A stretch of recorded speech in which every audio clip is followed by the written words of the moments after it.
आज Doubtnut app download करें। Doubtnut पर अपने सभी गणित, रसायन विज्ञान, भौतिक विज्ञान और जीव विज्ञान के डाउट्स का करो सफाया। बस प्रश्न की फोटो खींचो, एक ही प्रश्न को क्रॉप करो और तुरंत वीडियो सोल्यूशन पाओ। अभी डाउनलोड करें। प्रश्न, एल्युमिनियम सामान्यतः +3 ऑक्सीकरण अवस्था में पाया जाता है। इसके विपरीत हेलियम +1 +3 ऑक्सीकरण अवस्था में रहता है। इसका कारण है, पहला विकल्प है अक्रिय युग्म प्रभाव, दूसरा है लैंथेनाइड आकुंचन, तीसरा है विकर्ण संबंध और चौथा है लैटिस प्रभाव। देखिए, लैटिस प्रभाव का ऑक्सीकरण से कोई संबंध नहीं है। ये क्रिस्टलीय लैटिस स्ट्रक्चर जब होता है, ठीक, तब लैटिस प्रभाव का टर्म आता है। तो इसलिए ये वाला हमारा विकल्प क्या हो जाएगा, गलत हो जाएगा। विकर्ण संबंध क्या होता है? विकर्ण संबंध जैसे क्या होता है, गुणों में समानता होती है तब विकर्ण संबंध दर्शाता है। जैसे यहाँ पर हमें पता है लिथियम जो होता है वो मैग्नीशियम से विकर्ण संबंध दर्शाता है, बेरिलियम जो होता है वो एल्युमिनियम से विकर्ण संबंध दर्शाता है। ठीक है, तो फर्स्ट ए और सेकंड ए वाले विकर्ण संबंध दर्शाते हैं। और यहाँ पर क्या होता है, इन दोनों के गुण कुछ समान है, इन दोनों के भी गुण समान है। जैसे ध्रुवीयता क्षमता हो गई, ठीक है, और विद्युत ऋणात्मकता हो गई, तो वहां पर विकर्ण संबंध का टर्म आता है। तो इसलिए यहाँ भी ऑक्सीकरण से कोई मतलब नहीं है, तो इसलिए ये भी हमारा क्या हो जाएगा, इसलिए हमारा ये वाला विकल्प भी गलत हो जाएगा। ठीक, अब लैंथेनाइड आकुंचन दिया गया। लैंथेनाइड आकुंचन क्या होता है? देखिए, परिरक्षण प्रभाव जो होता है वो बहुत ही खराब लगता है, जिसके कारण लैंथेनाइड आकुंचन हो जाता है। देखिए, परिरक्षण प्रभाव क्या होता है, जैसे ये इलेक्ट्रॉन है, ये इलेक्ट्रॉन नाभिक से आकर्षित रहेगा, ठीक, तो यहाँ वाला इलेक्ट्रॉन भी नाभिक से आकर्षण होने की कोशिश करेगा। तो क्या होता है, ये वाला इलेक्ट्रॉन जो होता है इसको प्रतिकर्षण करता है, ठीक, जब ये इलेक्ट्रॉन नाभिक के पास आता है। तो इसी को बोल देते हैं परिरक्षण प्रभाव, इसी को बोल देते हैं परिरक्षण प्रभाव। और परिरक्षण प्रभाव अगर खराब होता है, परिरक्षण प्रभाव बहुत ही कम लगता है, बहुत ही खराब लगता है, किसमें, जैसे D10 हुआ या F में 14 इलेक्ट्रॉन, ये क्योंकि स्थायी होते हैं। तो जब बहुत ही खराब लगेगा, यानी कि प्रतिकर्षण नहीं करेगा ये, तो ये भी क्या करेगा, इलेक्ट्रॉन से आकर्षित हो जाएगा और आकार कुछ कम हो जाएगा, जिसको कहेंगे लैंथेनाइड आकुंचन।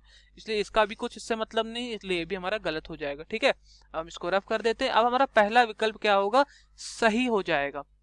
भाई जब 3 गलत है तो पहला हमारा सही हो जाएगा। ठीक है, इस तरह से कर सकते थे आप। अब अक्रिय युग्म प्रभाव के कारण ऐसा होता है कि ये एल्युमिनियम +3 ऑक्सीकरण अवस्था दर्शाता है, और हमारा जो थेलियम है ये +1 और +3 दर्शाता है। देखिए, थेलियम जो हमारा है ये भी हमारा किसका, मतलब एल्युमिनियम समूह का ही है। देखिए, जब क्या होता है, जब s इलेक्ट्रॉन क्या होता है, भारी होता है, ठीक है, s इलेक्ट्रॉन जैसे मतलब भारी परमाणु का होता है, उसमें s इलेक्ट्रॉन हो, ठीक है, और s इलेक्ट्रॉन का जब बंद बन रहा हो तो s इलेक्ट्रॉन जो हो रहा है वो बंद बनने में मतलब भागीदारी ना हो उसका, ठीक है। मतलब अक्रिय युग्म प्रभाव सिर्फ उन्हीं द्वारा शो किया जाता है जिनके संयोजी कोष में क्या होते हैं, n जो होता है वो 4 से कम होता है या 4 से बराबर होता है। तो जैसे ग्रुप 13 है, यानी कि बोरॉन, एल्युमिनियम, गैलियम, ठीक है, इंडियम और थेलियम, तो इनमें क्या करते हैं, ये तीनों क्या करते हैं, इनर्ट पेयर इफेक्ट दर्शाते हैं। इनर्ट पेयर इफेक्ट को क्या बोलते हैं, अक्रिय युग्म प्रभाव, अक्रिय युग्म प्रभाव, ठीक है, अक्रिय युग्म प्रभाव।